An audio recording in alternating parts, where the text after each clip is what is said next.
like this is starting. So, welcome everybody. I'm gonna start like this for now.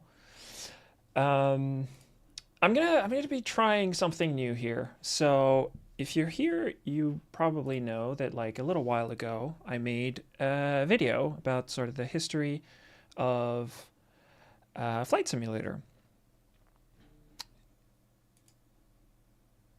and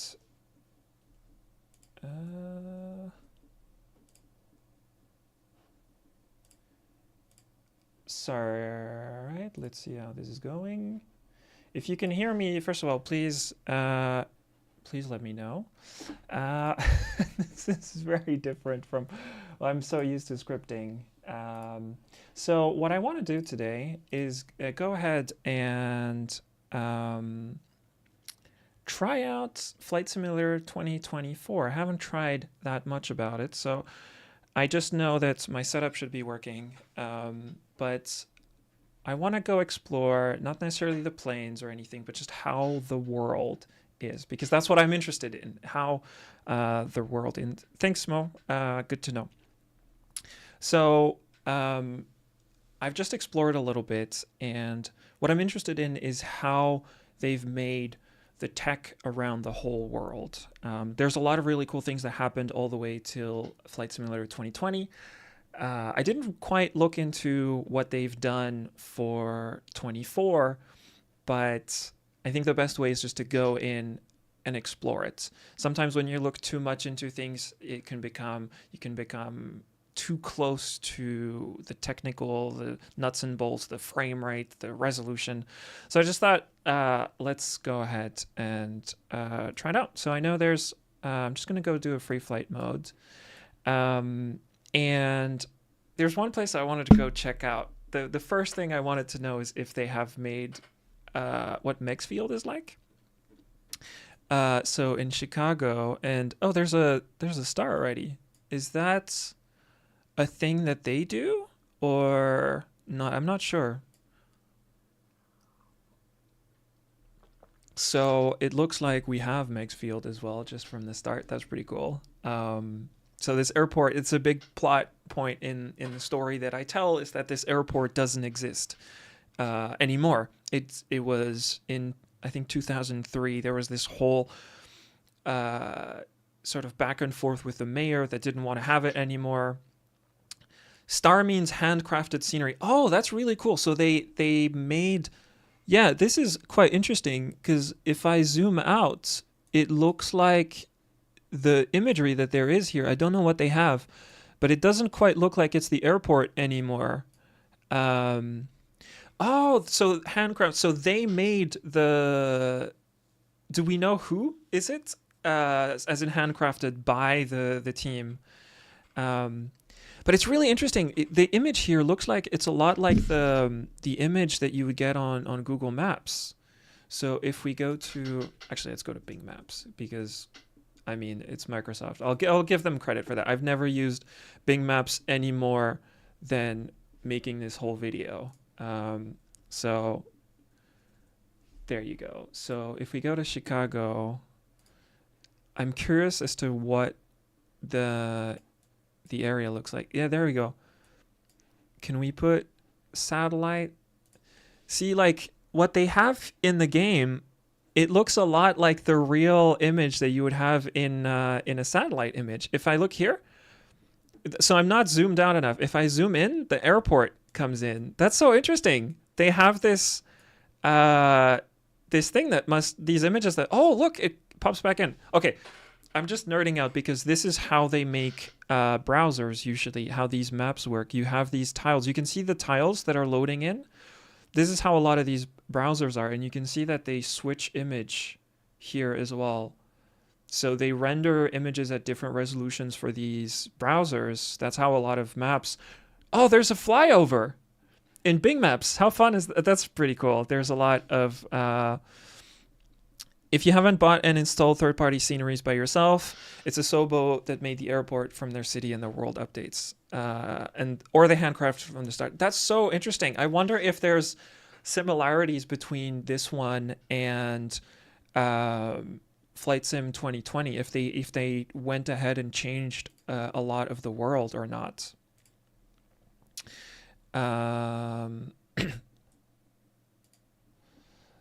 Let me just make sure that the stream is working properly. I think we have all good.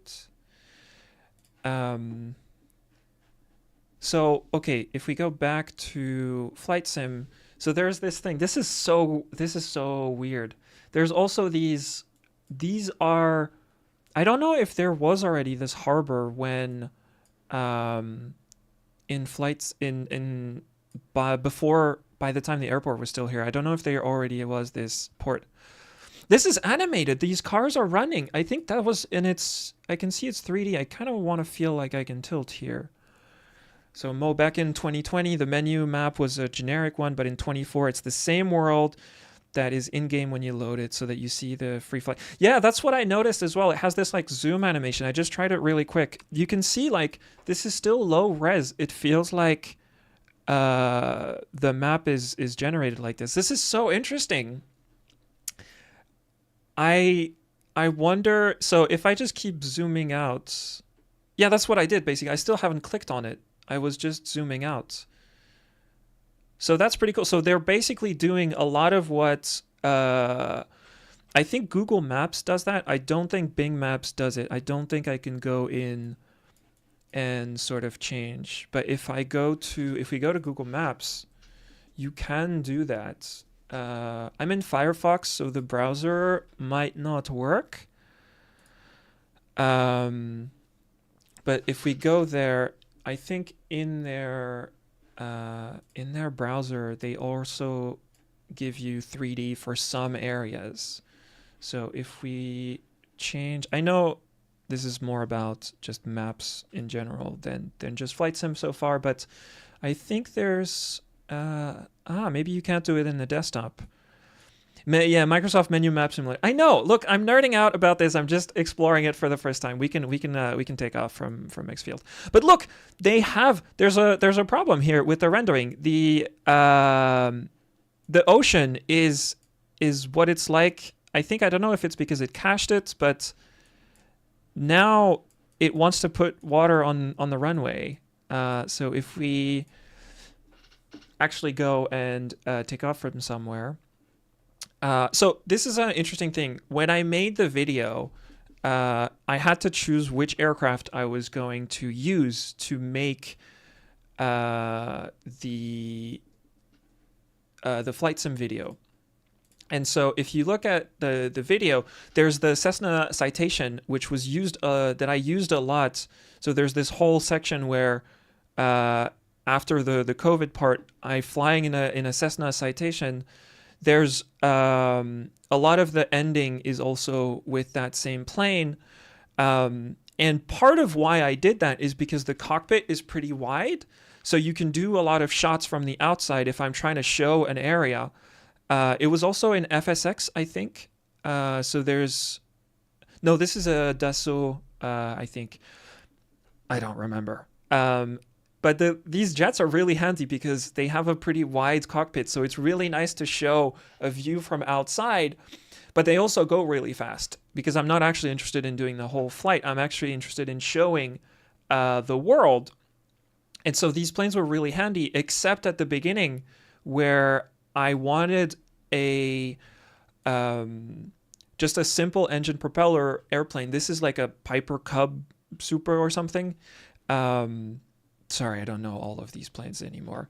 But it was really handy because that's much more likely to be like a Cessna is what you would actually probably start with. But it was really handy to have like these wide open shots in this plane that's a little bit more like what you would start. It felt a bit weird to be like, when you're learning about flying and you're in a Cessna Citation, like that's just not the case. And then the DC-3 that you see here is just because it's really, really cool.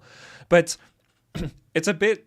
it's a thing that I had to think about is like which plane did I want to choose. So now I actually didn't spend that much time thinking about what airplanes. Oh my God, they have an 8. Oh my, that's pretty cool. I saw in the trailers that there was a hot air balloon. I have no idea how maneuverable that is. The Hercules, that's really cool. I did use the Icon A5 as well in some of the early flights. Um, and you can see there's some sections around the Mont Saint Michel that I did, I think, towards the end. So Spitfire is an add-on; you have to buy it. I don't remember where it is, but there's a portion where there's the Mont Saint Michel, and I use the Icon A5 because it's really cool. You can take off from anywhere and basically land anywhere with that, but it's really slow. And so to record those, it takes a while. I took the basic edition. To answer Mohammed, I took just the regular edition. I think I don't, or maybe I bought something else. There's a P51 by default. Nice. I don't think there was one in Flight Simulator 2020. There was in FSX, and I know in the video I say that like they give you the most iconic airplane, and I show a P51, and some people were saying it's not the most iconic. The Spitfire is, and I know, but I wanted to keep the Spitfire for the end. The problem with this is that like I'm definitely gonna crash on the runway if I do that. We can try, but I know that if it's not a cold start, it's okay. I can probably do it. What else? They have gliders. That's pretty cool. Okay, says, oh, there we go. Okay, I found what plane I'm gonna go. I mean, this is the one that I spend the most time in, basically. All right, so can I change the livery? Configure, I'm guessing. Or is that gonna configure something completely different? Oh no, what have I done?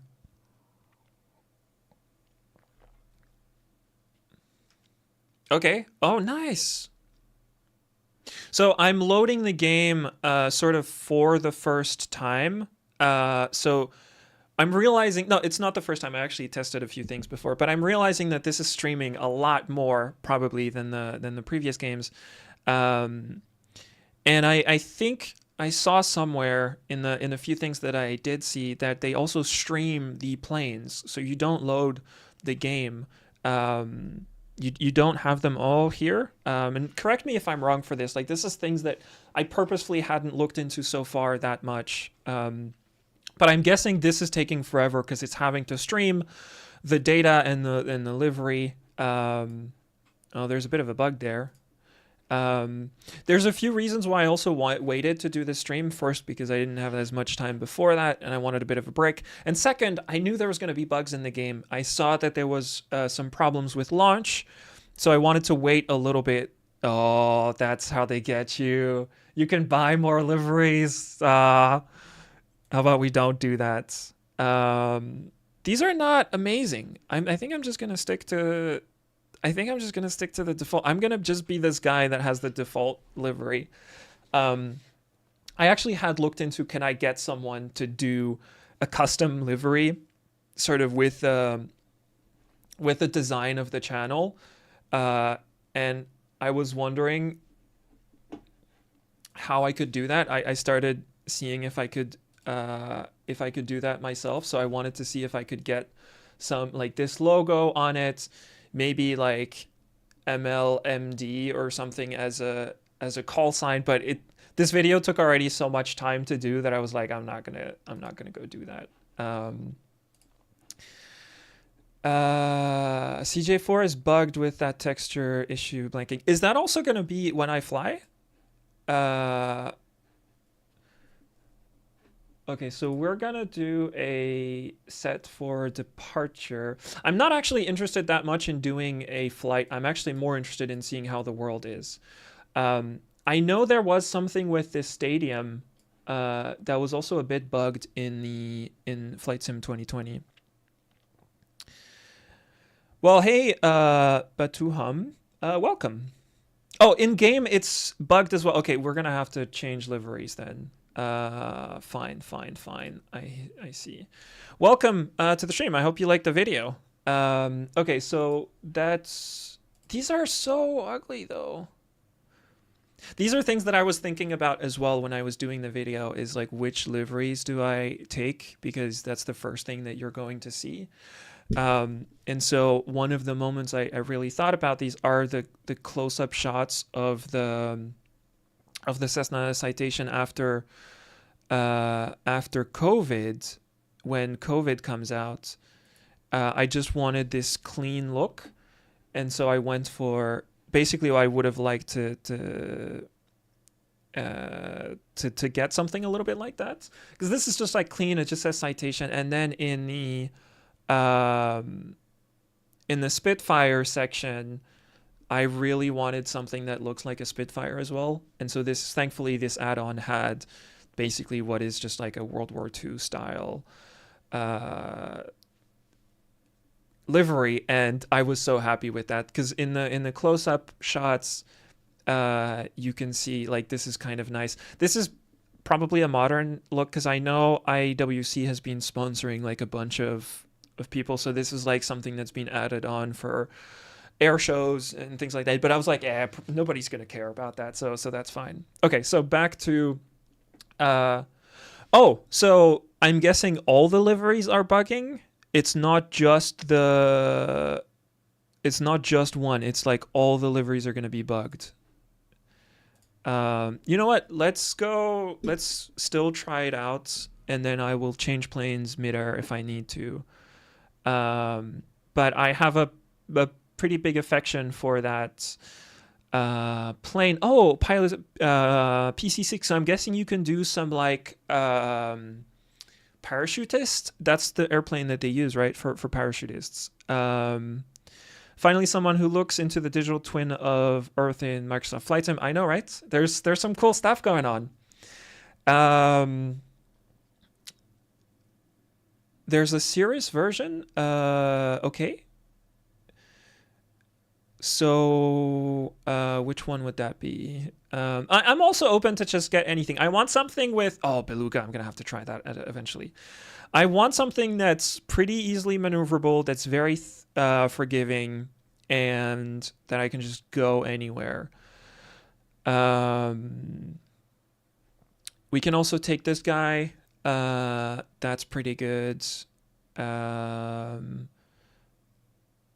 Cirrus version jet is simple white. Okay, yeah, let's go that. That sounds good. So we can have a look here at some of the liveries as well. This looks nice. This looks a little bit similar to what I would have, and it flies like a Cessna. Okay, is it a mono engine? It looks like it has just a single engine, right? Let's go with this guy. Okay. Oh, what is this? Nice. I don't know what's going on here. Oh, you know what I wanted to do? I don't know if I have Google Earth Pro. I don't have it. Let's go get it. Oh, it signed me into... Oh my God, it got Microsoft Edge. I don't... Oh. But, okay, so the thing is also I have a Mac, and so my Windows setup was basically just to record video, so that's why there's not everything is on here. But the reason I want to get Google Earth Pro is that we can see in time what this looked like. So in the video, there's this guy that made a really cool video of the evolution of Meigs Field. Where is it? Yeah, here. There's this video about Meigs Field. Yeah. Look, this is also why I don't use my Windows setup all the time, and I just use Bing Map. I just use a Mac OS, sorry, because I actually don't like Windows that much. Okay, installation completes. Okay, so Google Earth Pro, let's go get that. If you haven't played around with it, it's so it's like basically flight sim but without the planes, which if you're here, you're probably like, what's the point? But I did a few shots in here, and I'm gonna show you, like, you can go back in time. So we can come here and we can see like what it looks like. And what I'm curious about is, are these, so you can see here we have like the 3D aspect as well. Like that's one of the cool things. You can do some really cool shots, and you can see a lot. I'm sure you've probably heard about this before, but we can add historical imagery. And so now we can see we're in November 24, but we can go back in time, and we can go basically to 2003 and see, look, this is something I could have shown in the video, but you can see there's these bulldozered areas on Meigs Field. And so this is an image that's from September 2023, and I'm sure we might even be able to see this is December 2002, and okay, there is already this port. So these boats have been here for a while. What is this? I don't know what this is. Oh, and MS-24 added live boat traffic using data from the equivalent of flight radar for ships. That's pretty cool. That's really, really cool. I don't know, what is this? Oh, they put because if you go in time now, this is a concert hall probably, or there are concerts probably here, and so they added this. But in 2002, it was a runway. So Google got something wrong here. But so this is what it would look like, and so they've basically made a match of this, and then so in 2003 they bulldozer the whole thing.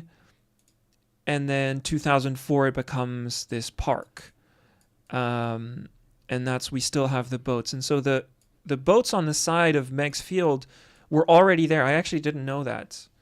Okay, we can probably finally take off. I know this is probably the longest like pre-flight check that anybody's ever done in Flight Sim, but this is how I do it. So I'm here for the maps. If you have any questions about anything about the video, about the game, oh crap, oh my god. I wanted to take off, and I think I got it wrong. Okay, let's turn this guy on. You know what? Let me just make sure that I have... Okay, so I'm using a track IR. I'm also going to put the volume of the game. Let me know if the volume is good enough. And let me show you how I basically did a lot of the shots in Flight Sim. I would start here, and then I would pull the power all the way down, and then I just go, like, just go down. And then not really care about stall and speed and all that stuff. You can disable them, so it'd get like these alarms, pull up, sync rate, all that stuff. All right, thanks Mo. And then I get a lot of speed, but that's totally fine because again, I was more interested most of the time in the game, in the world, than checking if it made sense. I didn't look at any of the options. Okay, there you go. It's happy now. I didn't look at any of the data streaming options because in Flight Sim 24, you can ask it to stream more or less data. You can pre-cache. There was quite a few options. It does look like it's streaming. If you look like right ahead here, it is streaming a lot of the area. This looks, yeah, we can go look at for remote places. If there's areas you want to go check out, just let me know and we can go check out. I wanted to start with Meigs Field because it's a pretty cool place. But very quickly, the more fun part to do is to pause the game, is to go in drone mode, pull up a controller, and then we explore. Like, this is how most of the video was done. Because then you can just have your plane that's right up there, and you can. This looks like, oh, this is what like GTA 2 probably looked like. So one of the things that's pretty fun is to follow cars. I don't think that's necessarily what most people do in flight sim, but this is what I spend a lot of time doing. And you can already see like bridges, they get it really, they really don't get it right. It's very funny to see this. I would not be surprised if it's still streaming, and this is sort of some of the low poly version. You can see some of the assets like the trees, all of that. This is probably some of what I called procedural generation in the video, but where they basically store some of the same models of trees. I wouldn't be surprised if, like, you know, this tree and this tree, they're very similar, or they're, you know, procedurally generated. Like, there's not that many versions of trees, but the landscape itself looks. Oh, there's such a weird bug. Look at that tree. It's not even staying in place. The occlusion is a bit weird. The textures look awful. Again, it's a flight simulator. Like, how often do people do this? But this was really cool for showing, like, you can imagine, like, oh, this is pretty bad. What's different between procedural generation and autogen? This is something that I didn't necessarily do a very good job at explaining, I think, in the video. So if we go to the section where I explained this in the section around fuel, where one of the challenges at the time is making a game that fits. So that's around the section with fuel. One of the challenges of the game is that they need to make it fit on an Xbox 360, and this is a bit of an error. I showed it has to fit on 8 gigabyte, and then I show the PS3 version on a Blu-ray that's like 25 gigabytes or more. So they have to do this, and the way I show it is that what you do is basically you say, we're going to model a few versions of trees, and rather than storing everything, the entire game, the game actually is going to store the models of the trees, maybe how many branches they have, how tall it has to be, and where they should be. So when you come back in the game isn't actually storing all of the texture of the tree. Like, you can zoom in, it's pretty high resolution in terms of polygons and elements. Like, if you look at the texture of the tree is much higher res here than the texture of the mountain that you have here, that whatever this is supposed to be, a boulder or something. And so what they do is they say, right here there's supposed to be a tree, and this tree is supposed to be like this high, this one doesn't have leaves, and then this one has leaves. So it's not actually, it's more like a compression. And so you tell the game, at this exact latitude, longitude, you put a tree, and it's this height. So it's more after you've built the whole tree, the whole world, how you store it and how you stream it to people. That's sort of the procedural generation aspect. And you can do this in a roguelike game, like enter the Gungeon, whatever roguelike game, Rust, stuff like that. Like, all these games that have like New World, Minecraft is probably the biggest one, and they just randomize where the trees' locations are. So that's procedural generation, except in Flight Sim, it's not randomized. It's always for everybody, it's the same. Autogen is basically saying, how do we make this building? So where procedural generation after is for storing the game and making the game file basically a little bit smaller, Autogen is how do we model these buildings at a really large scale? Because you can see this doesn't look perfect, right? You can see it's like sort of low resolution. These windows here doesn't look great.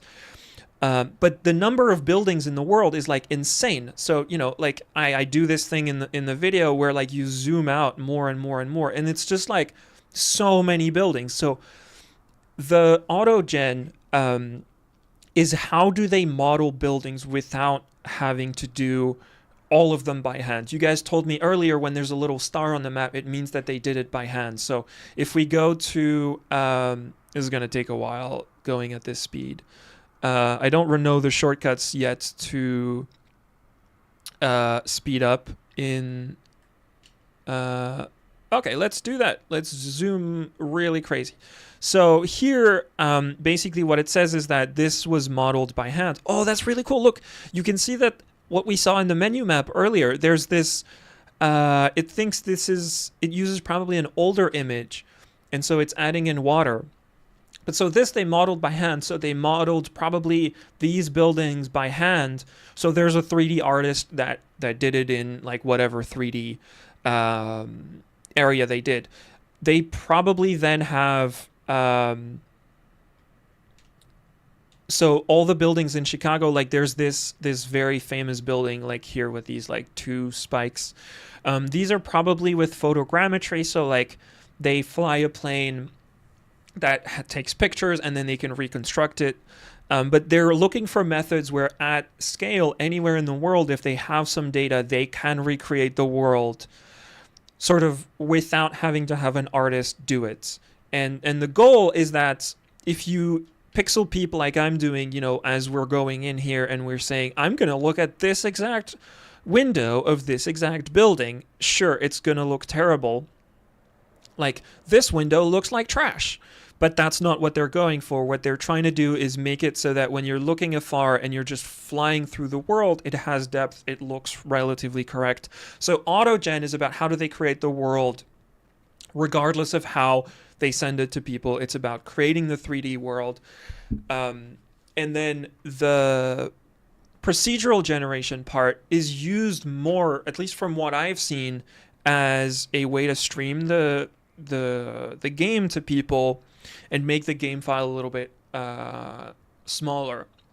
And this is where I think it's a bit different from a lot of games. If you look at Minecraft, the way they use procedural generation is so that the world is randomly generated every time. In Flight Sim, they don't want the world to be generated randomly.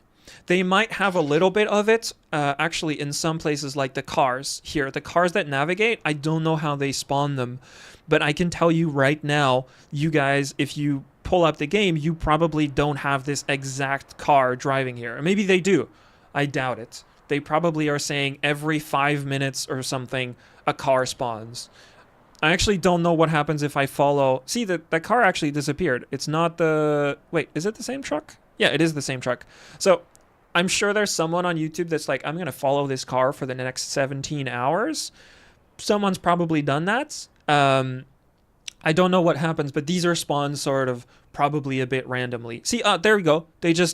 One just disappeared, and then this red car just popped up out of nowhere. So they probably have like random rules for how they create those, and that's probably the difference. Looking at this so far, this looks pretty bad, actually. I don't know if it's because I have a cap on storage or on streaming or something, but this looks actually worse than FS 2020. The resolution here is pretty bad on the texture, on the terrain. I don't know if it's because they're doing a few things. Like, one thing I was curious and was wondering about is also what their reference point is, because my plane is right here, and so one thing I was wondering is if the world is generated. So I have my plane is right here. I'm paused in the game menu. And I was wondering if there's sort of this question of like, if I keep going away, does the game sort of center around my plane? And so the further I go, does it stop generating things? It doesn't seem like it's the case, because I've done stuff where I've left my plane, in FS 2020 at least, I leave my plane really, really far away and I just go like really far, and the game seems to be centered around your camera, which is what I would expect, but I don't think there's that many people that are taking their camera that much further away than their plane. This is really when I'm starting to just explore. At this point, the plane is just for me to spawn in the world. Aviation 24, Microsoft said that in the future they will stop working with Blackshark and Autogen will be much better in the future. See, I'm really surprised by that because I think Blackshark did a pretty cool job. It was a really hard problem, and I feel like it can be done better, but I'm really surprised what happened. I noticed when I booted the game for the first time, 24, that they don't work with Blackshark anymore. So if you're not familiar what we're talking about, Blackshark is the studio that came in. So yeah, when you launch Flight Sim 2020, so there's Asobo, the first studio, and then there's this company called Blackshark AI. And if you go to their website, this is I mentioned this in the video, but you can totally go do that, and they still have all of this. They really are doing like terrain generation stuff. I'm probably not going to be able to load the video, but like you can see, this is what they're doing. They're generating 3D buildings. This is actually probably a bit of a lie because this looks like Seattle or something, and they would not have this tower just generated like this. This is handcrafted. I don't believe what they're saying here. And so it was a cool partnership. See, Microsoft is still on there. But I also know from within Microsoft that the teams are a bit separate between each other. And so maybe they're working with some other team and the Flight Sim team is just not working with them anymore. Microsoft said it was too limited for them, but I have no clue what they meant by limited. I'm going to have to go check that up. I haven't looked at the streams. I know they made a new stream like a few days ago. I haven't gone and look at that. To be honest, I was a little bit burned out by the whole Flight Sim thing, and I was just trying to just finish the goddamn video, so I didn't look up too much. But I wouldn't be. This is something I don't think that many people are necessarily interested in, but I'm super curious about what is going on behind the scenes. But first impression, like I'm actually a bit, I don't know what I expected, but this doesn't look that much different. If you showed me this and you asked me like which game this is, I would have said 2020, and probably with like a setting drawn down. To be fair, like one thing I need to check is maybe my settings are actually, let me not dunk on them before. Okay, VSync, that should not be on here. There's no dynamic settings, global rendering. It's on high end, so trees, buildings, high. So I probably can't go all the way to like ultra or something, but this is like high end. I would imagine, most people are probably running it there. Probably people that are really high end in a flight sim, that have this big setup might pull it up. I'm running on a 2080 Ti, so yeah, I'm actually a bit surprised. So let's go back here. Like, oh, what is going on here? I'm not touching my controller. The camera is moving. Let's go back into... Oh, it's because it wasn't paused anymore. Okay. 500. All right. The game unpaused. That's what happened. There we go. Guys, don't forget to like... yeah, if you're enjoying... Thanks, Mo. That's actually really nice. If you're enjoying this, first of all, let me know. And then thank you for being here. Hey, Bon. How's it going? Try increasing the terrain detail from 100 to 120 or... Okay. See, this is why I need some help doing this, because I have no idea what I'm doing. Okay, so terrain detail, adjust the higher values, but may impact performance. All right, let's go to 125 and see what comes out of that.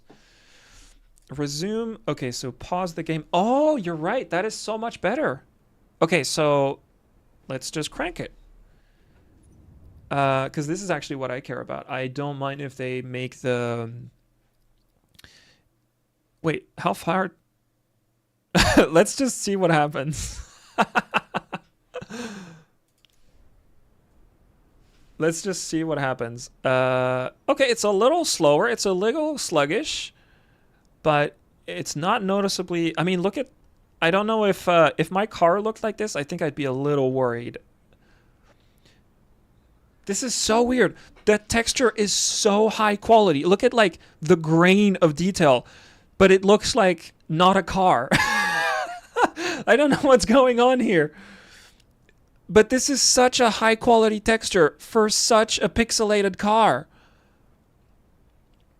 You could turn on dev mode FPS app to check how strong your server bandwidth is. Yeah, that's... So Mo, that's in the chat here, showed me like dev mode in FS 2020, and I'm so thankful because you can pop around anywhere in the world. So would it be possible to go to an island core Moriatis? In 2020, there was a lot of clouds in the satellite image. It looked like nothing. I wonder if it's better. Yeah, we can do that. Let's go do that in a bit. Cool stream. Thank you, Armin. 400 is NASA computer level. For reference, you run 150 or 200. Look, if this is what they're doing, if they're just cranking the texture resolution, but it looks like this, I mean, this is kind of a little stupid. Not as in like they are stupid, as in it's just funny and a bit ridiculous. It's not like I understand why they're doing it, but like it is very funny to have these like. I think the game is thinking like this is the ground or something, and it's interpolating the texture. It's really funny. Like it's a hard problem to solve. The procedural layer of textures on top of the scan. Yeah, like that's the thing. Like they're interpolating from these images, but look at these images. You can see the pixels here. It's so weird. Like they're basically like adding gravel and sort of detail. If you look at this, you're like, wow, such high res. And then like you zoom out and it's pixelated. It's so strange. Like this is so interesting. I wonder if this is again limited by my bandwidth. So the biggest improvement in 24. Okay, let's go to that island then. So let's go main menu. And free flights. And so you were saying, where did you want to go? Mauritius. Sorry, I have a bit of, I think probably dyslexia or something. Is this it?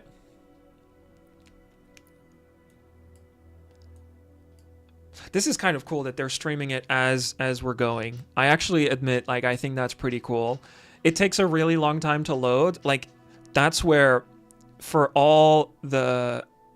This is kind of cool because it's really, like, taking a look at Google against Microsoft. But Google Earth Pro, like, this is... you can just go... We can go, like... I think, was it around here? Oh! Bam! There we go. Look at that. Like, this is so much faster. And I know it's just images. It's very different. But Google Earth is much, much older. Like, this thing has not evolved in a really long time, apart from, like, little updates to make it available on, like, latest Windows version and all that stuff. This hasn't evolved that much. Look at that. There's some interesting stuff. Like, you can see the seams between the two areas. And I think they just tried to match, like, they have probably an algorithm to tile these images. And you can see, like, the mismatch creates this sort of weird effect in between. Yeah,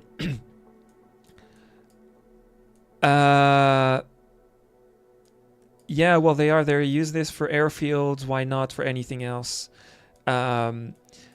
So yeah, it's kind of interesting. So there's a thing I mean, like, the main video I talked about, there's a lot, but like, this is so interesting. This is a composite this is what we call, these composites of images. This is not a real image. This image doesn't exist. As Aviation 24, I think you were saying, like, there's a lot of clouds. So even in Google Maps here, let's turn the places, borders, roads. That's the one I wanted to turn off. Okay, so even these images, like, you might not think about it, but these images are not real. That would be a cool title for a YouTube video. This image is not real. And if you zoom in, you start noticing, like, the clouds pop up. And you can see here, look at these artifacts here. So what they're doing is, maybe this image was taken in... oh, actually, you can see it here. Look at the bottom. You can see here. It says... Oh, this is an American thing. So it's... I was like, there's no 17th month. But it's... Wait, can you guys... Let me see. Let me make it a bit bigger here. So you can see the date where my mouse is. So this was taken on 17th of May. And then as I cross the border there, it goes to 12th of October. And you can see here, like, these images are taken like 5 months apart. And so they're taking the images of where they have these algorithms of which places have clouds. And so this is a thing that I've worked on. We have these cloud detection algorithms in satellite images where we can sort of mask out the clouds and the shadow. And so you can have a view of how much percentage of clouds there is in your image. And then you can tile it and say, I don't want more than 10% of the image to be covered by clouds. Ideally, you'd want something where there's 0%, but as was mentioned in the chat, like, it's really hard to do that. These areas in the world, they're covered by clouds all the time. So what they can do here is they can sort of process that out, like in Photoshop. You can do that. The great guy in Stoke, hi. Yeah, sorry, I made mods for 2020 and want to make them for 2024, so I just analyze it all quite a bit. Yeah. Please chime in. Like, I am really interested in stuff like this. If you know things, or if I say something that's wrong, please just mention it. And if you have, sources for stuff, like, let me know. This is what I'm doing here, is just bringing in my knowledge as someone that I'm a data scientist. I've worked with satellite images for 6 or 7 years, but I'm really interested in how this gets applied to a bunch of things. And so if you don't apologize, just if you have stuff that you know about, please share it. And we're all here to learn and appreciate sort of what's being done, because it's kind of incredible. At its core, it's like making this thing look seamless in a world where it isn't seamless. Like, these clouds are everywhere. And you can see, look, this is what happens when they start piling them on, like, many, many times. You can see, again, if you look at the bottom here, it might be a little bit too small. Let me see if I can... Oh, no, that's not what I wanted to do. Actually...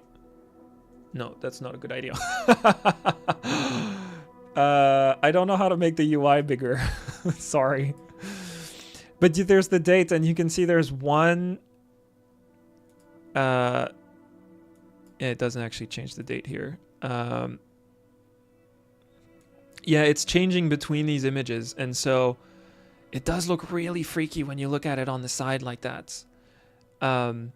And so to get back to Flight Sim, they had to do something a little bit similar to this, which is we have to stitch all these images together. And Bing, this is nothing new. But it's interesting to see how they're trying to basically remove them. You can see here, this looks a little bit like it was removed in their algorithm. And if I were to take a guess, what they're doing is they're removing the clouds, but they're keeping in probably some of the shadows. This looks really blown out. Like, this looks really strange. It looks like either something was masked out, but most likely it could be a shadow. That's usually the dark things. And then the thing about clouds is that they're not continuous. It's not a cloud or no cloud. it is it's like haze or fog or something like that. So if we come back to Google Earth, like you can see that if I asked you like where is the cloud in here? Do I have, let's play a game. Let's go clipping snippet tool. So we take this, and then do I have, yes, trusty old paint. And then, okay. And we're going to try to, this is what we do for real. We have algorithms that do that, but basically we need to annotate it. So I'm going to try to like mask where the cloud is. And so this is actually things I've done at an internship. This is not very fun. But can I, how do I zoom? How do I zoom in? Oh, there we go. Okay. So you start having this problem where you're like, where does the cloud start and where does it stop? Like, is this a cloud? And then like, it's actually like, you've probably never really thought about what is a cloud, but look at this here. This thing here is small. It doesn't quite look like it could be a cloud. Like it's maybe not a call. You want to try to spawn right on top of the cloud anomaly on the map. See if the game fixes it somewhat. That's a good idea. But just to finish this is what I mean. I think this is what we're seeing in the game. I think we're seeing the shadow. How do you know what's under the cloud? That's a very good question. The main thing is you wait and you take another picture. But I just wanted to share, this is why I think we're seeing just these like little fragments of clouds that you would see like here. And then I think what they're doing is they're able to mask this out and they're saying, okay, this is a cloud. And they don't mask the shadow out. This would be my guess. And so to your question of like, how do they see the clouds? Well, look, remember how I showed earlier, there's the timeline in Google Earth Pro. I have this here at the top and I can just go back in time. And so I'm going to go back a month or two. And if you look maybe not enough in time. All right, here, the images are a bit different and they're still the same area. We had one better one here. Come on. Okay, no, still not. So I'm just toggling through different images. And see now there's no cloud in the center here. So that's what is doing. That's why they're called composites, because again, they go in and they're basically able to get an algorithm that tells them where is the cloud. And so you can draw a bounding box and say, okay, I'm interested in this area. And I'm going to go through all my catalog of images. Ah, perfect. This one doesn't have clouds in most of the area. So for this top area, we can say this image from October 21 is the most recent image that we have that doesn't have clouds. And so we're going to take this image and we're going to use this as the main thing. But then here, this same area has a lot of clouds. So we're going to have to go back in time again. And this image here, now we're in August. And this is the image that we're going to use. So at the top, it's going to be maybe October, and at the bottom, it's going to be August. So you have sort of this collage of all these images where they're trying to make something that has the least amount of clouds. And if you're interested in something like this, I'm going to do a complete self-promo again. But if you go to my channel, there's a couple other videos that I made, and I made a video explaining sort of how satellite images work.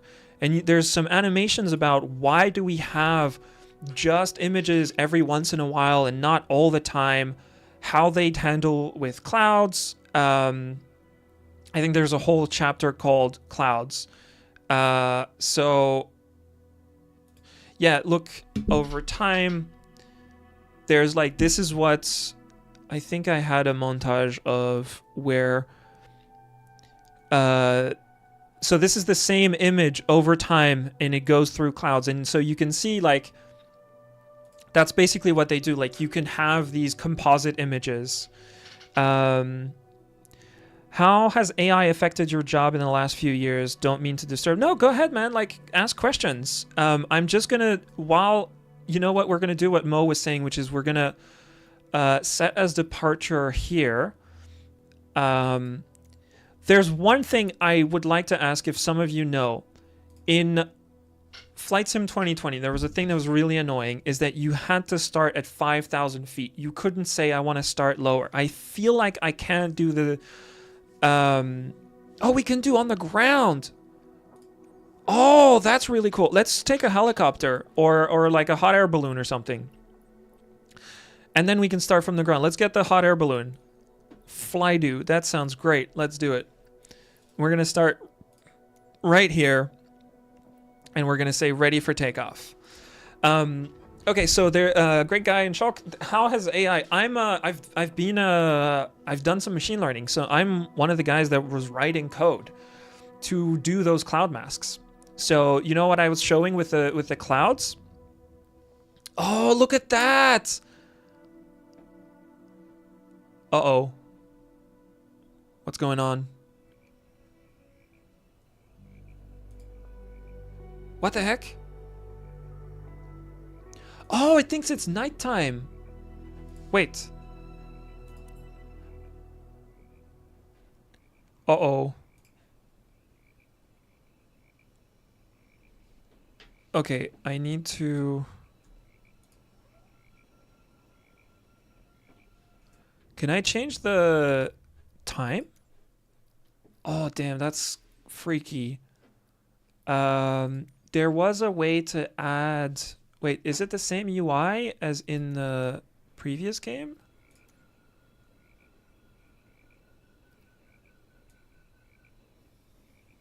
Oh, there we go.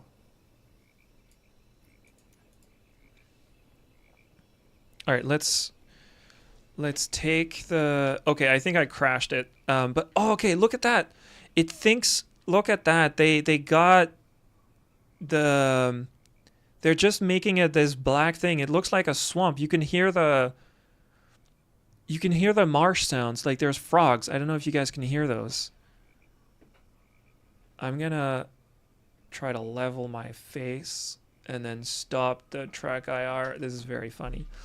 Very weird to do. But so this is what we saw here. Is I think this is a shadow from a satellite image, and so they're then what they're doing is back to, this is Autogen as well. I think they wouldn't necessarily call it here, but what they do is they assign a type of vegetation to different color types. So if we look here, you can see that the leaves that they have here, you know, they sort of stop at the road here. And all of this is not modeled by someone. There's not a developer that went in and that sort of painted this in. This is sort of, the balloons won't work. Ah, okay. Well, that's okay. We have a drone. That's what I'm going for. But you can see like they sort of color the leaves. The textures are colored by whatever's in the satellite image.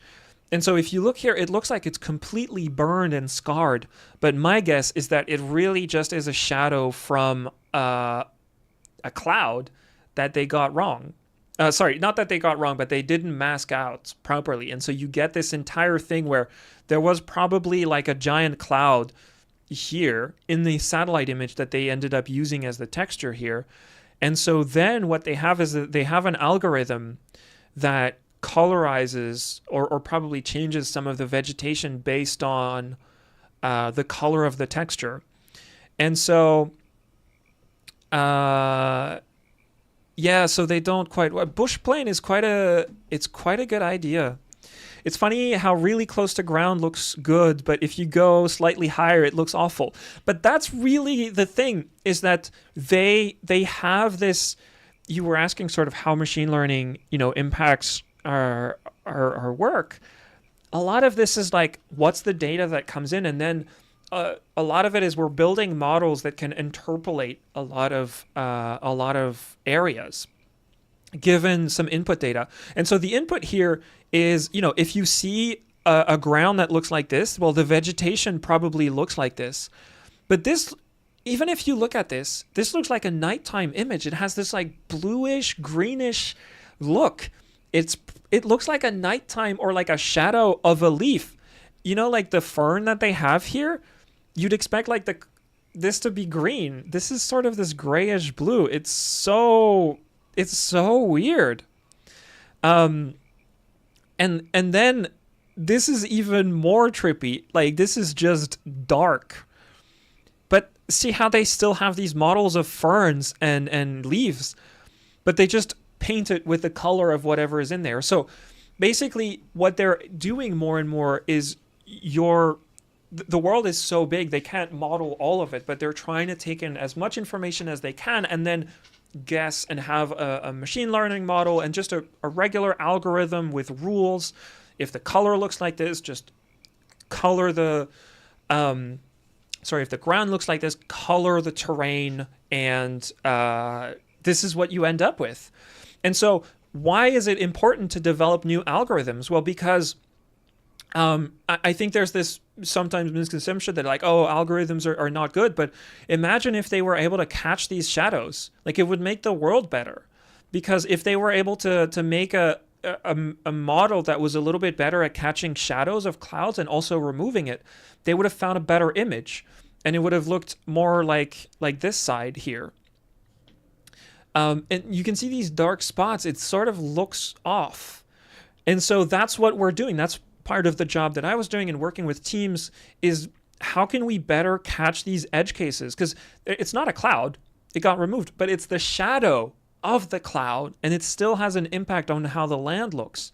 And again, this is a guess. Like, a lot of this is guesswork. I'm not entirely sure that's what's going on, but that's sort of what we're doing. We're trying to make better data so that in something like Flight Sim, the world looks a little bit more seamless, because the game wants you to then be able to say, okay, you know what? I actually want clouds, and you can add them after. But the real world has clouds, so we first have to remove them. They also use a lot of OSM data for everything with those shadows. We sort of expect Microsoft to slowly go through everything with algorithms to generate better textures. That's exactly true, yeah. So one thing I was talking about in the video is how they've iterated on the world. There was this, when the game came out, there was this huge tower in Melbourne, and they were using OpenStreetMap data. So if you go to OpenStreetMap, I think I actually put it in the source of the document. So there's a source document where I tried to list as much stuff as I could, and you can find the... did I put it in there? I don't remember.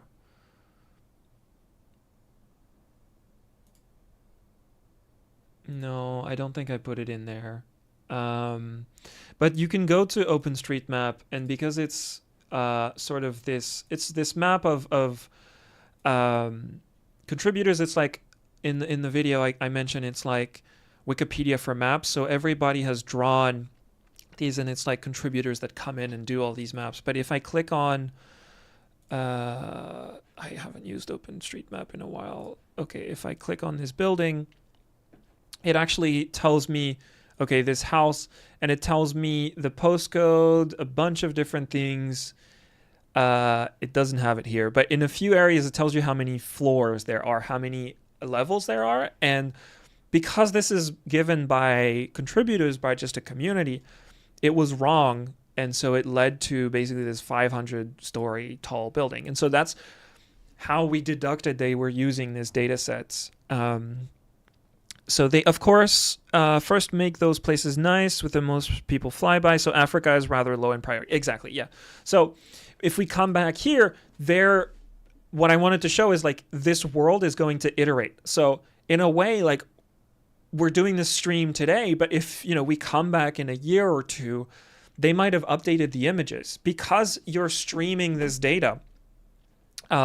This is something I mentioned at the end. The world is streamed.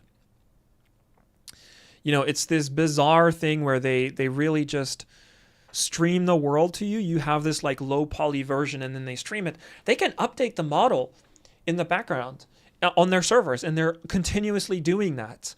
And so the world that you have today is not static. So some people in the comments were saying, yeah, you know, I would rather they give us the world and we can download it, you know, even if it's 10 terabytes.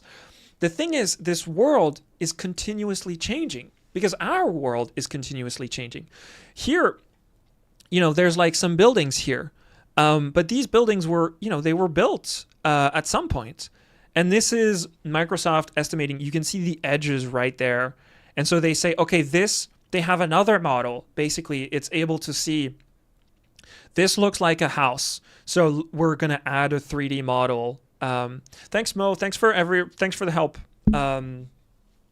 So everything that they're doing here is a lot of automated stuff. But if they take another image next year, for example, and they remove some of the shadows, maybe there's another building. Maybe the owner of this land here built another building. And so they're continuously updating the model so that it reflects the real world. I had it once at one point with weird purple squares, but it fixed itself before my eyes. Yeah, I mean, this is probably more the way that the data was streamed rather than like the model changed as you were looking at it. But okay, let's do a bit of flying. Let's get a bush plane.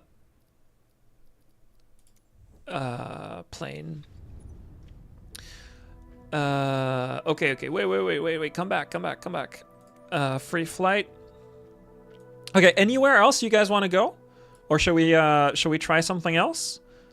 One thing I wanted to try, because I'm from the region, I actually wanted to go see Mont Saint-Michel, because I'm French, and my last name, this is my last name is Normand, and what it means is the man from Normandy, which is this region in France, which is all of this.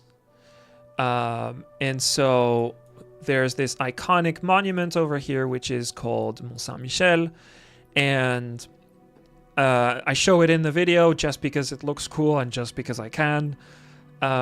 Let's go take Piper Cub or something.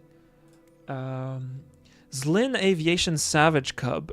I don't know why this is not Piper. Is that just the name of the company that's taken over? I know nothing about Zlin Aviation.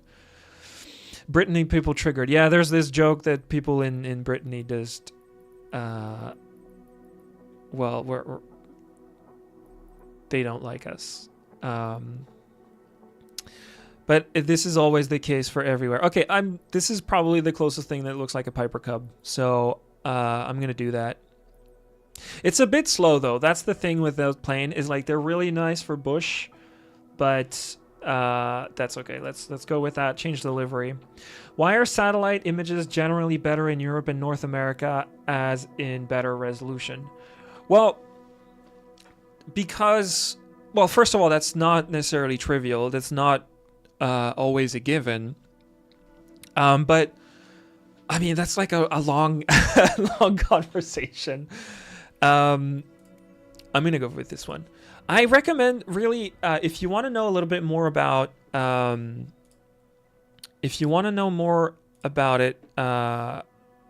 go check out this video. This other video of mine that I made, it sort of explains satellite images and how they work and orbits, because really what comes down to is sort of the orbits of the satellite. We're not flying a plane, basically. So if we go back here, if you wanted to take images of this with a plane, you'd start in here and then you'd fly, around, and you do rounds like these. But a satellite, what's going on is it's really, really high up in the sky. It's a bit deceiving because on an image like this, all right, this is your fault. We're gonna bring up paint again. No, it's actually fine. I actually love talking about this. So what happens is we have, all right, let's take my brush. All right, let's bring this guy open, zoom in a bit. So what happens is basically satellites are on what's called a polar orbit. So the satellite basically has an orbit. No, not really. Something, wow, that's awful. Something a little bit like this, and then it goes behind, and then here.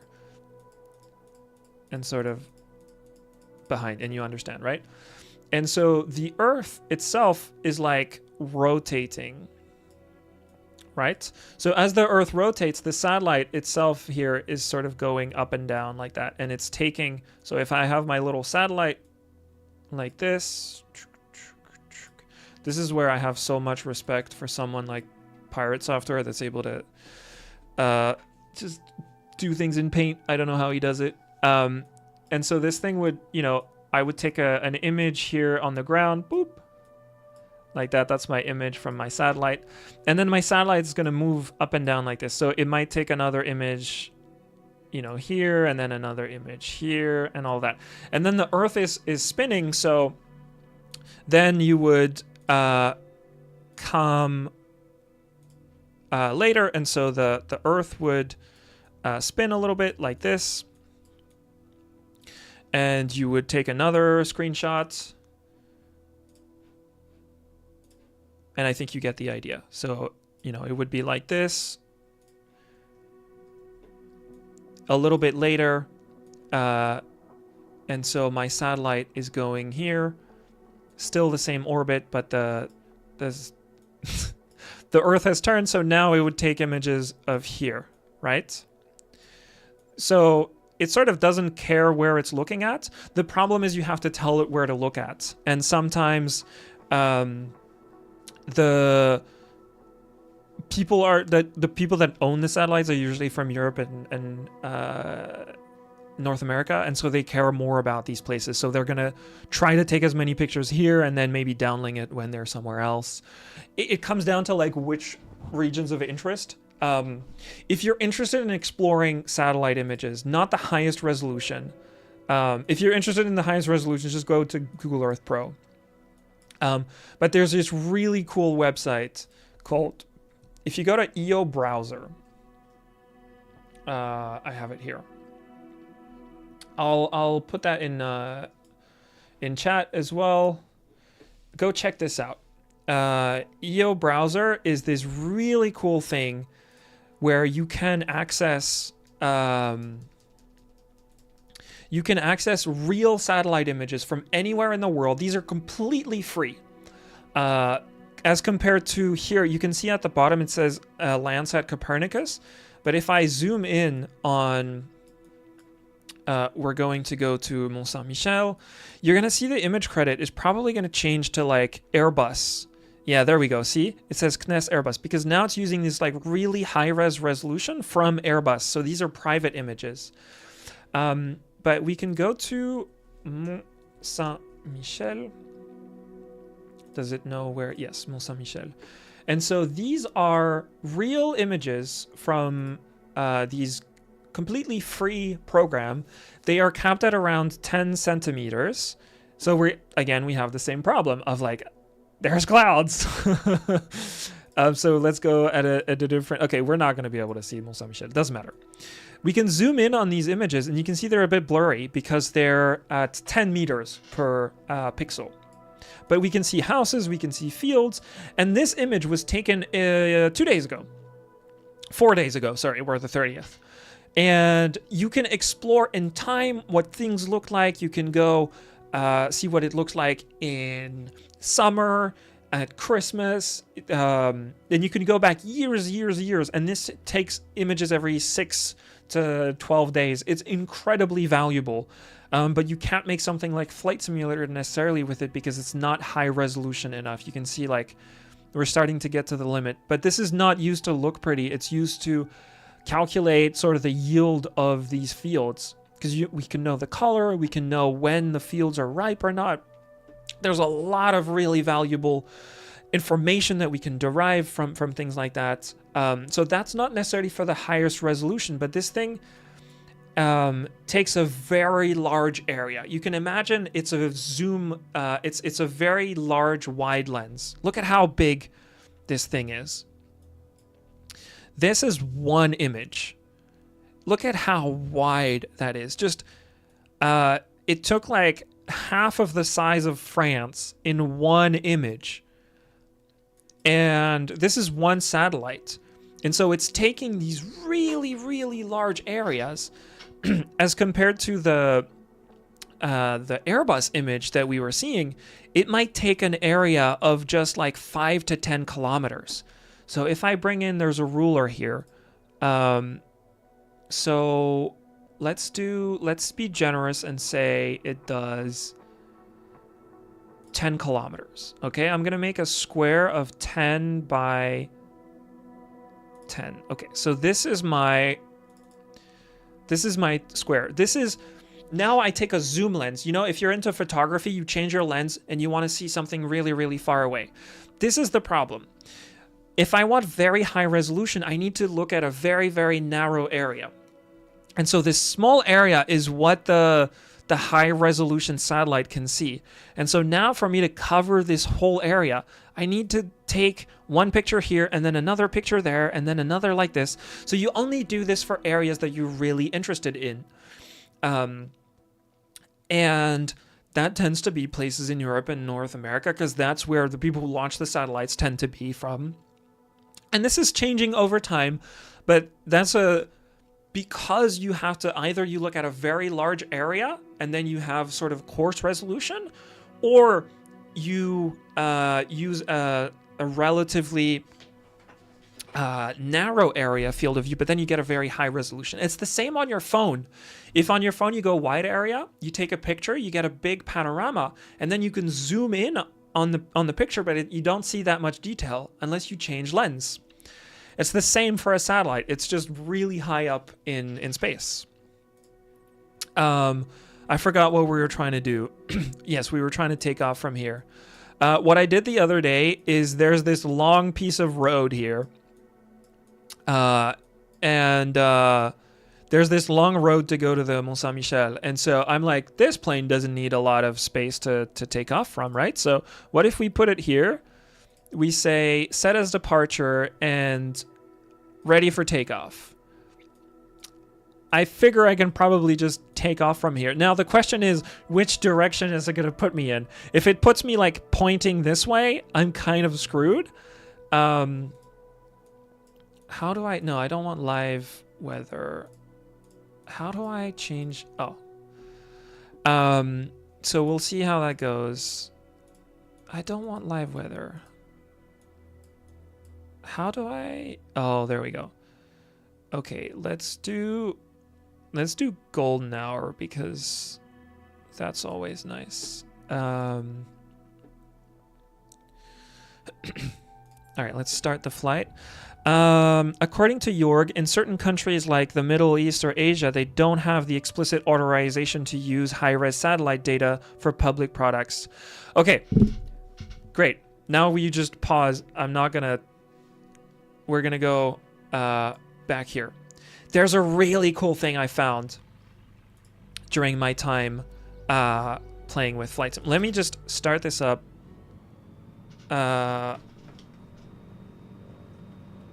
Okay, we're here. Let me pause the game. Go into this mode. We're gonna go a little bit further out. There's something I want to show you. There's something I didn't put in the game. Let's go back to Bing Maps. We're gonna go to The Hague in the Netherlands. This is where I live in the Netherlands. Let me show you something. If you go to Bing Maps and you say, I don't know how to untoggle everything. It doesn't matter. Look at this. This is blurry. They're not letting you know where this is. They're not showing it. They're making it blurry. You know why? Because this is sort of, I don't know if it's exactly, oh, come on. So The Hague is roughly where, look at this. This is what I wanted to show you. This is the palace of the king of the Netherlands. Because yes, there's a king. And they just don't want you to see what it looks like because the king likes a bit of privacy, apparently. Now, if you go to the same place in Google Maps, this is very funny. It's not blurred. And there's a bunch of these places. In France, the Élysée, which is where the president lives, is also blurred out. And I don't know why Microsoft does that. And so if we go to The Hague and we go to the castle of the king, I don't remember exactly where it is because it's not blurred out. It's probably around here. It's not blurred out. Okay, so when you're looking for this lake somewhere. Here. Look at that. I can see in full detail what it looks like. It's not blurred out, but in Bing Maps, it is blurred out. I have no idea why. And so you know what the next thing you wonder is, okay, Flight Simulator is based on Bing Maps data, right? Is it blurred out in Flight Simulator? What do you think? Let's go find out. We'll come back here.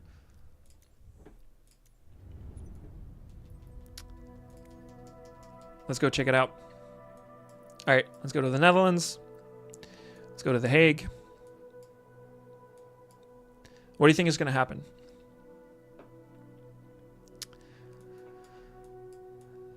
Why is it so late? Okay, here we go. Here we go. Takes a minute to load. Look at that. It's not blurred. It looks like crap, but it's not blurred. Isn't that weird? In Bing Maps, this is the data they use. They don't use the Google Maps data. They have their own agreement. Also, this has the same problem in 2020. I wanted to show this area. Look, they use a different image. And so the whole vegetation is just cut in half. This is sort of where these automated things start falling apart a little bit. It's still incredibly wild that they're able to do this. It's just fun to poke holes at some of the limitations, but this is one of the things I didn't quite understand. Why is it blurred in Bing Maps? And if you go, there's a Wikipedia of blurred out satellite images. There's a whole page of these.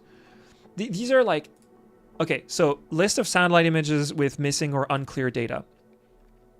And they show you in Europe, they show you parts that are blurred out, but that you can still get.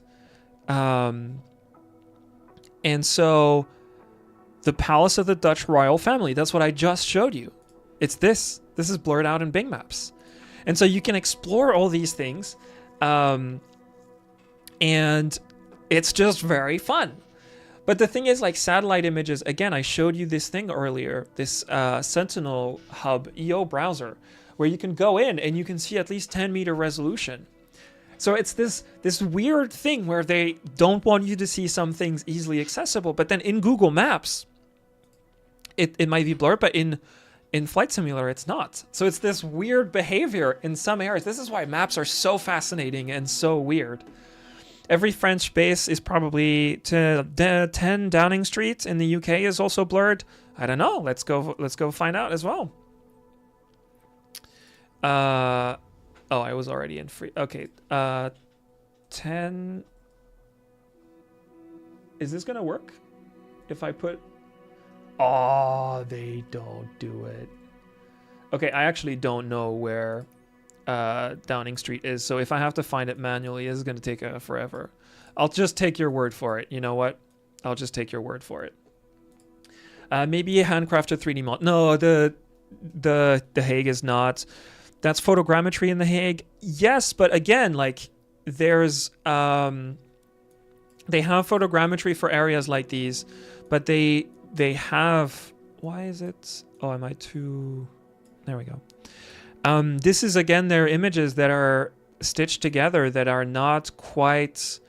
You can see here. You can see that tile right there. Here, see how it ends at the edge there?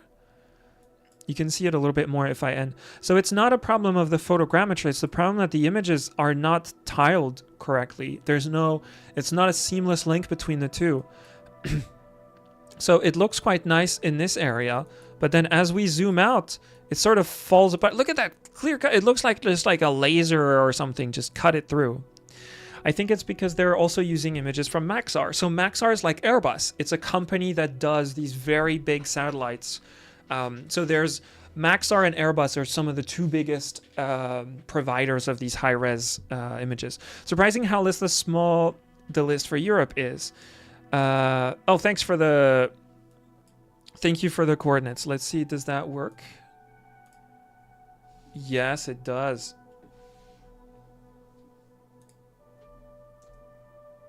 Oh, it doesn't take me there.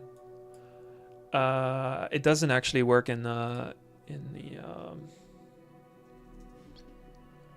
does that work? Oh, nice. Thank you. All right, let's have a look. Wait. Is this it? No, this doesn't look like it. This doesn't look like it is.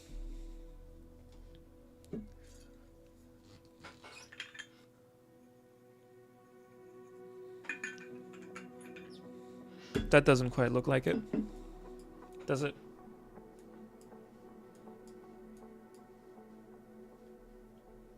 Look, I don't know much about the UK, but I don't think this is where the Prime Minister lives.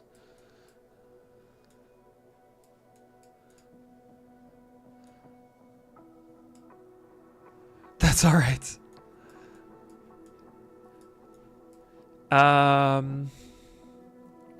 Some of the things that are interesting as well that usually go wrong are sort of landfills or mines, because they apply the wrong texture on it, because it's something that in the video I talk about how terrain doesn't change that much that often.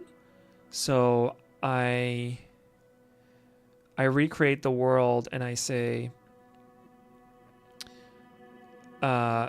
this whole section here where I talk about the radar topography mission, and I have this whole section in Blender where I say like the topography doesn't change too much. That's true for most places. Topography doesn't change too much for most areas, except when it does. So in landfills or in mines, let's go see if there's like a mine. No, this is not. What's the largest open mine in the world? All right, let's go here. I trust your word, Google. Okay. This is what I'm looking for. Can this work?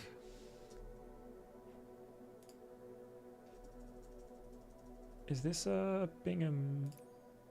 Is this also? All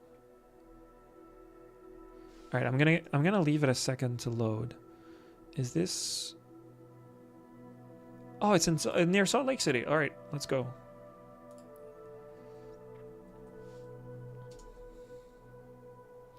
Salt Lake City. I love how it just shows airports every time. It was Salt Lake City, right? Yes. So the thing about open air mining is that by definition, we're digging it.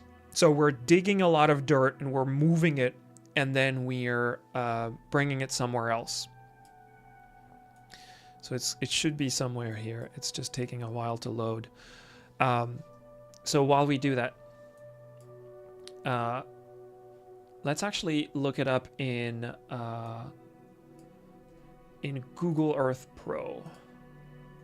because it should have it as well. Yes. So you dig a hole and you move the dirt somewhere, right? That's what you're trying to do. And so this, you're basically making this giant pit in the ground, and then you're moving the terrain on the side. And so the mountains that you have on the side, they're not going to change that much. They might move, a centimeter up or down or something. So if you have data from 20 years ago, that's totally fine. It's going to look all right.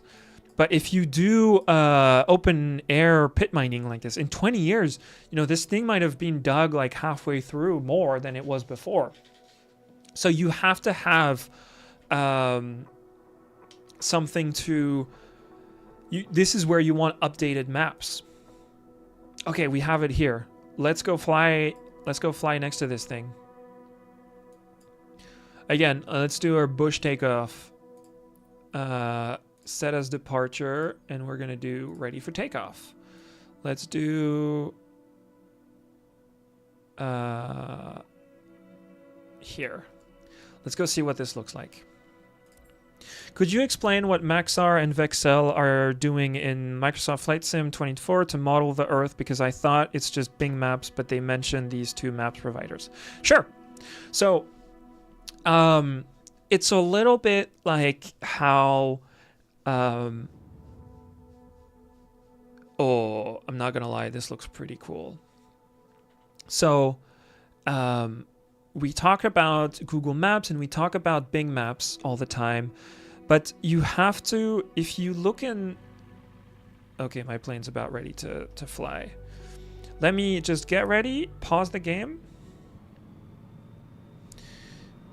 I'm gonna move this, and then I'm just gonna move away so we don't hear the engine sound too much. Wow, this thing is huge. All right, I'm gonna stick here. All right, so whether it's Bing Maps or Google Maps, they don't... Microsoft and Google, they don't have their own satellites. So you know how we were talking earlier about the clouds composite in Mauritius, where you need multiple images, or in Google Maps you need, in Google Earth Pro you need multiple images. I don't know if you guys can see because of the stream compression, but if you go and you open Google Earth Pro or Google Maps right now, at the bottom it's going to say Image Credit 2024, and then it's either going to say Maxar Technologies or CNES Airbus. Let me you know what, the best thing I can do is I can take a screenshot. So this is what I'm talking about. Let's bring our pal Paint, and I'm gonna paste it here and make it bigger. Okay. Okay, this is probably really compressed, but it doesn't matter. And so what happens here is that there's this company Maxar, and then there's this other company Airbus. CNES is just the French space agency. It's like NASA, but for France, because they operate some of the Airbus satellites.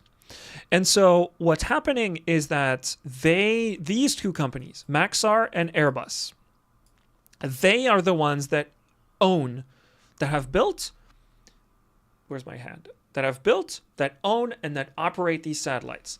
And they sell the data, the images, or they license it to Google or to Microsoft. And they say, hey, okay, we have the data and you can show it in your browser. And so if we go, if you haven't seen what these things look like, so let's go to Maxar Legion 4. These are the satellites. Like, these are huge satellites. They're the size of like a small school bus. And this is the size of the lens. If you thought you had a big camera, these guys take it to a whole other level. And so these satellites, they cost like in the order of billions, with a B, billions of dollars. And Microsoft and Google, they don't have their own satellite. So they talk to a company called Maxar like this. They build these satellites and they launch them and they operate them. Because again, 2 billion roughly, $2 billion for one satellite, and you need multiple of them. And so they take these images and then they license it. What Microsoft then does, or what Google then does, is this stitching, these composites that we were talking about. So making sure that there's no clouds, that the images look nice, that it's not at night, all these other things. That's what Microsoft and Google are going to do. We can also look at Airbus Pleiades Neo. That's the Airbus satellites. So you can see these things are pretty big. They're these pretty big, beefy. I mean, look at these. This is the size of like a small, like an SUV or something. They're really big, chunky satellites. So they operate these satellites, they launch them, and then they just have a license agreement. Because again, the world gets updated, right? When you go here, this place changes over time. We can, we have this open pit here. Let's go back in time. Let's see how it changes. This is okay. We're back in Google Earth Pro, and I'm going here. I'm toggling through time, so we can go all the way back to 1985. So this is what it looked like in 1985, and this is what it looks like today. It's just a little bit bigger, but I'll be honest, it's a bit hard to tell. And the image is a bit higher resolution because we have better satellites. All right, I hope that answers your question. Let's go and actually try to get a plane to take off.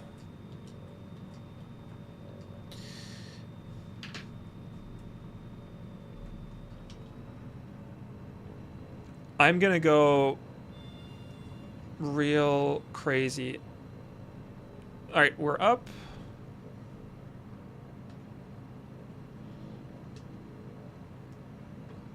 I was looking for the landing gear on a Cub. There's no... It's a fixed landing gear. I forgot.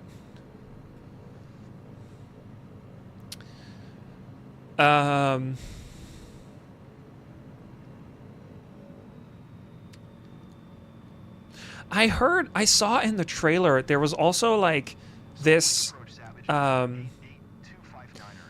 was like animals, I think. This is another thing I'm really curious is what's really cool about Flight Simulator is that it's not just a map of the world, it's also they're trying to recreate the world. So you see these cars, that's really what, you know, they show life to the world. So we have this like these cars here, and I'm really curious about like what other things are they trying to do to make this world look alive. If you guys know anything of like what they've done to make the world more alive, I'm really curious. Roger, Savage 259er.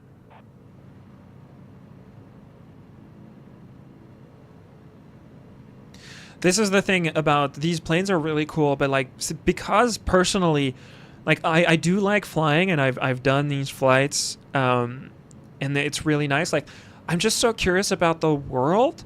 This is why I haven't usually taken these planes, because they're pretty slow compared to like the Cessna Citation. And this is where we start having some interestingness. Look at that. This is probably supposed to be a truck on the road. You see these, like these are supposed to be trucks, but it misinterprets them because they're so big. These, let me pause here for a sec. Let's go check them out. So this is a house. The game thinks this is a house, but it's not.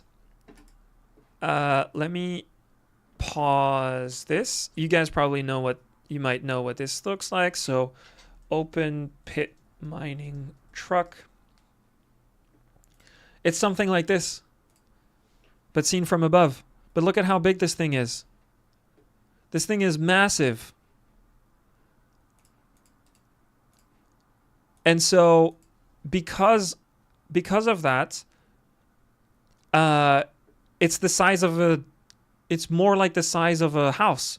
And so their algorithm, whatever Microsoft is using under the hood for their algorithm here,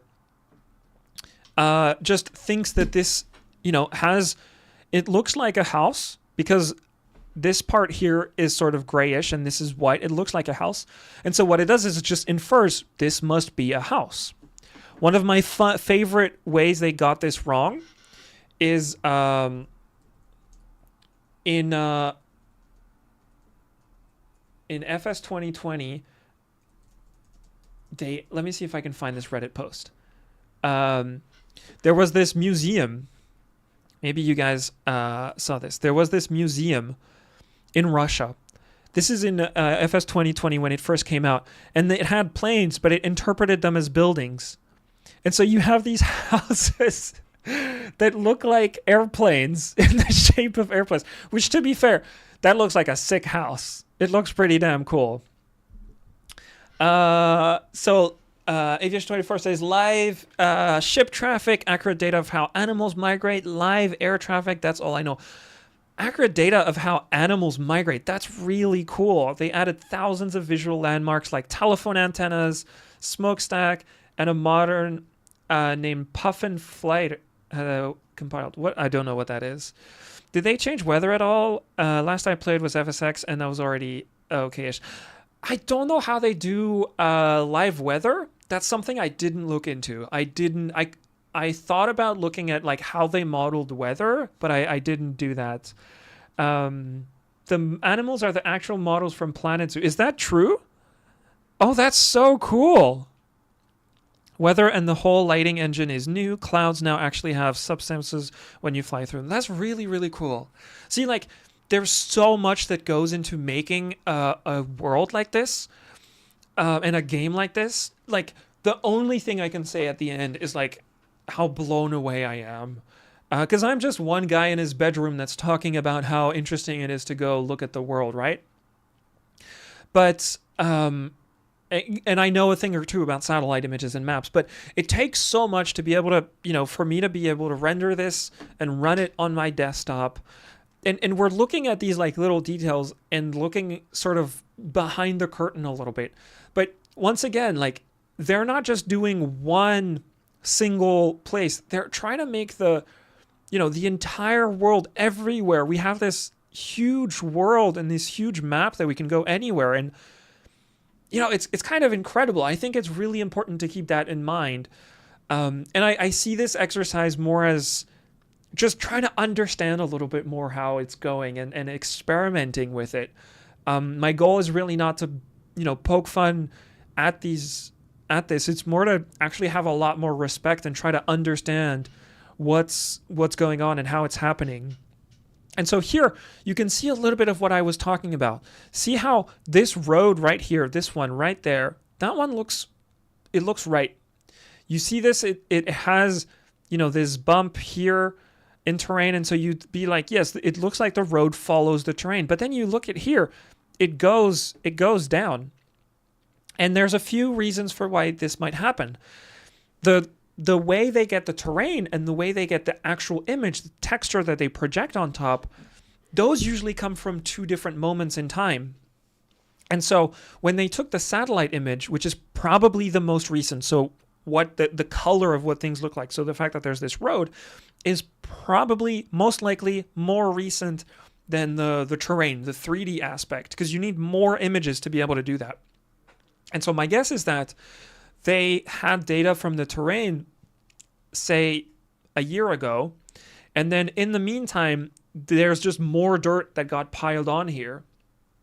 And so the image is more recent. And so there's this mismatch. And an open mine is a great place to see this mismatch because it's a place that's constantly being built. There's dirt that's constantly being extracted and dirt that's being put. So these mines are actually oftentimes used to see change over time and to track how well like satellite images and 3D models perform. I love flying in forbidden places like Afghanistan. There's so many awesome unknown landscapes around the earth. That's one of the coolest things about this. And I wanted to show this through the lens of COVID when it happened, because we were all stuck at home, and it was this sort of magical thing that, we could go on our, our computer and just be able to do that. All right, let's go back in. I am zoomed in a lot, and let's do that, and we're going to keep flying around. If there's any other places you guys want to go check out, we can totally go do that. But yeah, like, this is so interesting. Like, you can see these houses are the game trying to interpolate what these houses would look like. And it actually does. Let's go check these out again. It does a pretty good job of like what a house in that exact location would look like. It gives it these, it gives it like, this house looks pretty nice. Like, imagine like you live right here. Like, that's a one heck of a view right there. Like, imagine that's where you live. I wouldn't mind that. Like, that's one heck of a view spot right there. I mean, it's a bit of a steep angle, like for not having a guardrail there. But I wouldn't mind living there. That sounds pretty fun. But so that's what's pretty cool, is that like there's just one random window here. That's kind of nice. There's a staircase that goes nowhere. That's a bit cursed. But all of these are probably, they're containers. Yes. Most likely they're containers to be this color. And so again, the game just tries to interpolate them.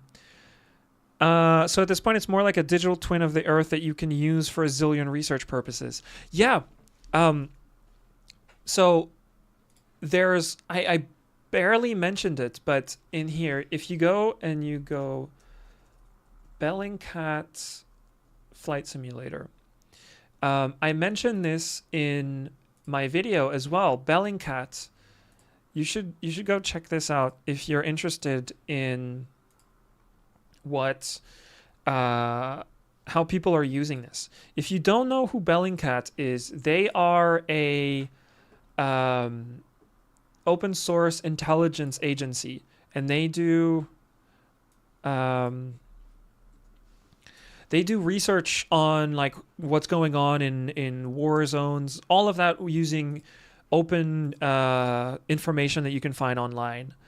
And so they made this video. It was actually on their Patreon before as a bonus, and now it's a public video of how they're using Google Maps, Flight Simulator, and Bing Maps as ways to try to find people that they're investigating. And so someone posts something and they want to try to find where they are, they've actually used that. So it's more true in probably more ways than you might think. All right, let's keep going.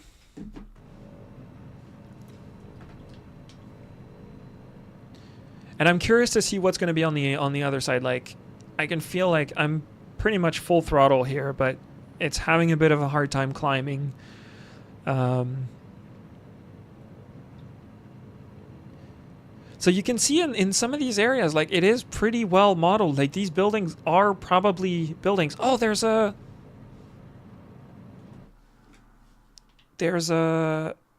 animal roaming around there. Oh, did it no, it's here.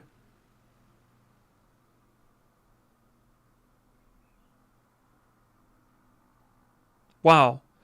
This is so well modeled in contrast to the buildings. That's really cool. I don't think they had this in Flight Sim 2020.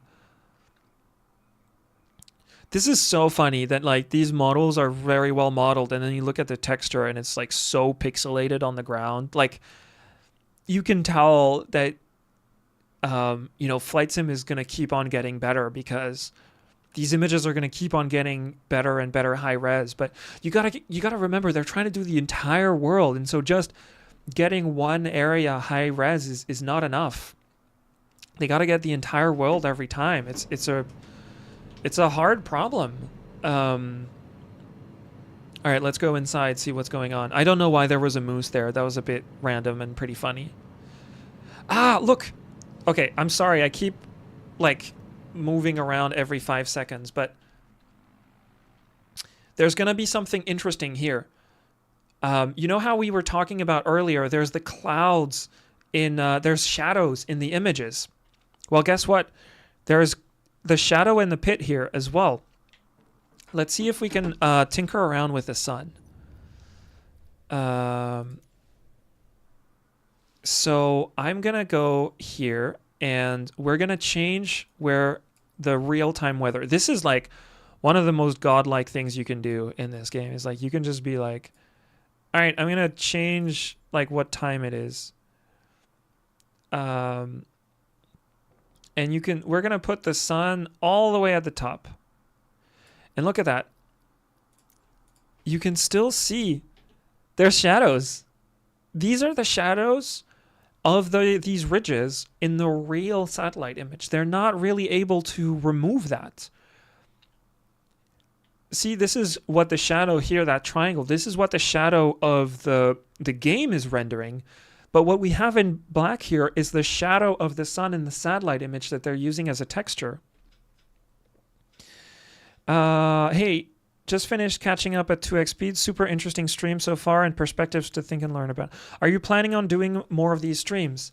I don't know. I don't want to do more flight sim stuff. Like, I feel like this is just fun to do every once in a while. I'm interested in maps and in satellite images and in all of that. And so, you know, if there's another game, if there's another thing like this, maybe, because this is really fun.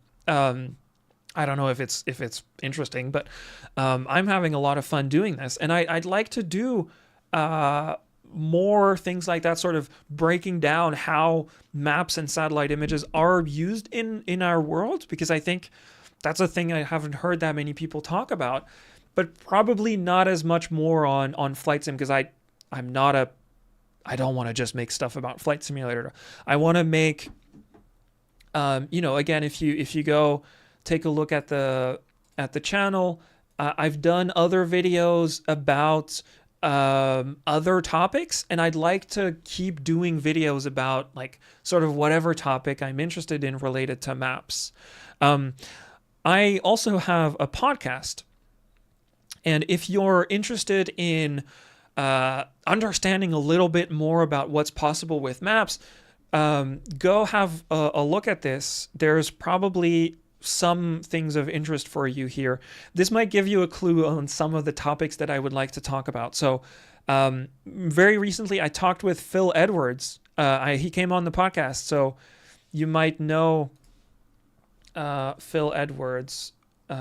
He's a really cool YouTuber. He worked at Vox before, and now he's gone indie. He did a lot of cool stuff. He made a video on the secret economics of Google Street View, and we talked about that video together. And because that's something I'm really interested in. And so he came on and we nerded out about how he tells stories about maps. I had this interview here is with Brian McClendon. This is the origin story of how Google Maps started. There's how we're mapping the oceans. I had someone from the World Food Program on what it's like to try to predict and map hunger. So this is what I'm really interested in, and it just so happens that Flight Simulator is the latest sort of version of what that can be applied to. And I've been doing aviation is a big part of my life. I've been flying with Sims. Mo is in the chat. We've known each other for like a decade, and we were flying in flight sims in engineering school together. So I've done this for a long time, but this is not sort of the main thing that I'm interested in. Maybe when the next iteration comes out, or if there's some interesting stories, I'll do something. But at its core, what I'm interested in is, this sort of Easter eggs of sort of accidental, the bridges and the shadows in Google Maps are wrong. Not wrong, but they're off in Flight Simulator. And so there probably isn't going to be, a a million videos about Flight Simulator, just because that's not what I'm interested in. What I'm interested in is how we're mapping the world. And Flight Simulator is an incredibly cool topic to talk about that, because it's not the main subject for most people. The planes and how you fly around is, and so it's sort of a way for me to come in with my map hat on and be like, you know what, this is actually pretty cool, and you might not have thought about it. An old X-Plane version also had a complete Mars that was flyable, which was cartographically overload on another level. You know what? You can go to Google Earth Pro and you can actually go and see Mars. You might not know that, but you can also do that. And so you have Mars right here in Google Earth Pro. You can also do the moon. That's really, really cool. And look at that. This is like, if you want to know what it looked like to map a whole world, like, you know how we were talking about these composites? Look at that. They're adding these data in real time because we only have a few satellites over there. I don't know if you realize, Mars is really freaking far away. It's really hard to set stuff there. If you're interested in the topic, again, I'm going to be doing some self-promo here, but if you guys are interested in this, I had a conversation with Fred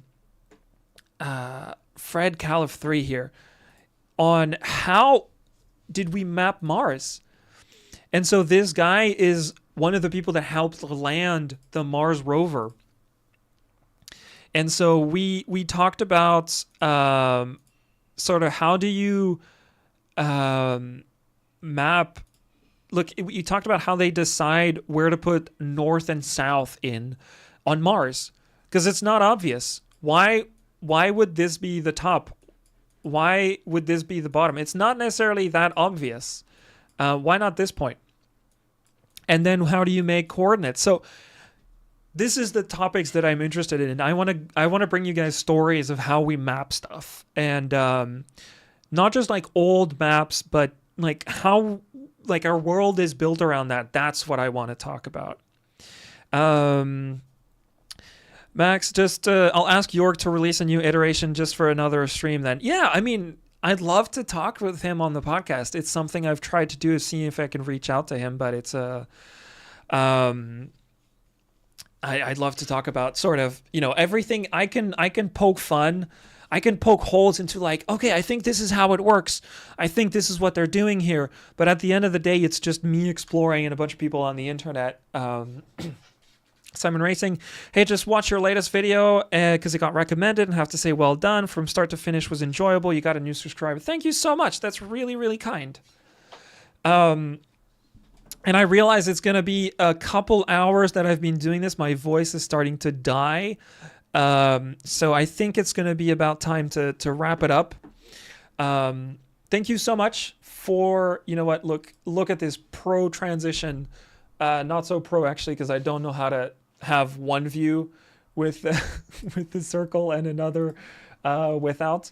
Thank you so much for coming in. I'm also going to do one last self promo. If you have enjoyed this, if you want to know more, I have Patreon. And at this point, if you watch people on YouTube, you know that they probably have that. There's an entire behind the scenes on there where you can see more about me talking about how I made the video.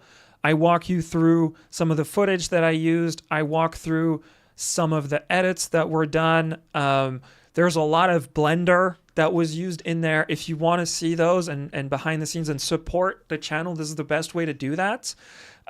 So if you're a student and you can't, please just take care of yourself first. But if you have the means, if you're interested, if you're curious about maps and anything, just consider supporting. That would be really, really helpful. There's already a bunch of people there, and it's really cool.